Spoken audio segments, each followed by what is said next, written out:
Slot, som ligger på Slotsholmen midt i det centrale København. Christiansborg Slot er hjemsted for Danmarks parlament, det er hjemsted for Folketinget, for Højesteret og ikke mindst for Statsministeriet. Derudover så benytter kongehuset stadigvæk også Christiansborg. Det nuværende slot er det seneste i en lang række bygninger, der har ligget netop her. Det har ligget her siden 1100-tallet og har siden 1400-tallet været centrum for centralmagten i Danmark. Christiansborg har været nedbrændt og genopbygget 2 gange, og nutidens Christiansborg indgår stadig flere dele af de 3 sidste opførsler.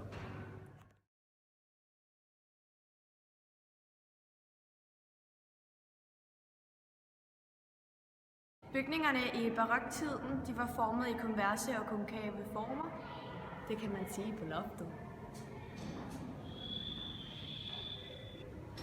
Kontrasten mellem forskellige former og lys og skygge spillede en meget stor rolle. Derfor byggede man store vinduer, så der ville skabe både skygge og lys. Arkitekturen var urolig. Målet var at få bygningen til at virke i bevægelse. Der har stået 3 Christiansborg slotte her, og det her det er det 3. Christiansborg slot. Og tiden var meget anderledes fra det her 3. Christiansborg slot blev opbygget i forhold til det første og det andet Christiansborg. Fra 1806, så siden 1806, hvor det var byggelsen af det andet Christiansborg, så har der været meget mere demokrati, så enevælden blev afskaffet i den periode, og der var mange flere forskellige folkegrupper og mennesker, der var inde og ligesom interesseret i, hvordan det nye Christiansborg, det nye demokratiske Christiansborg skulle se ud.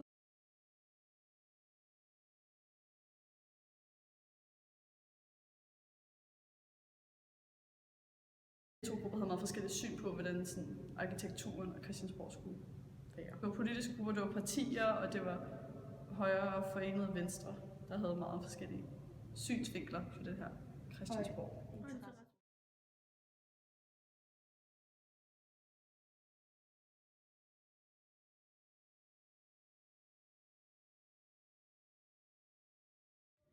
Udover arkitekturen af bygningen kan man bruge den som kilde til tiden ved at se, at folket og dermed også på en måde kongen har gjort plads til et folketing.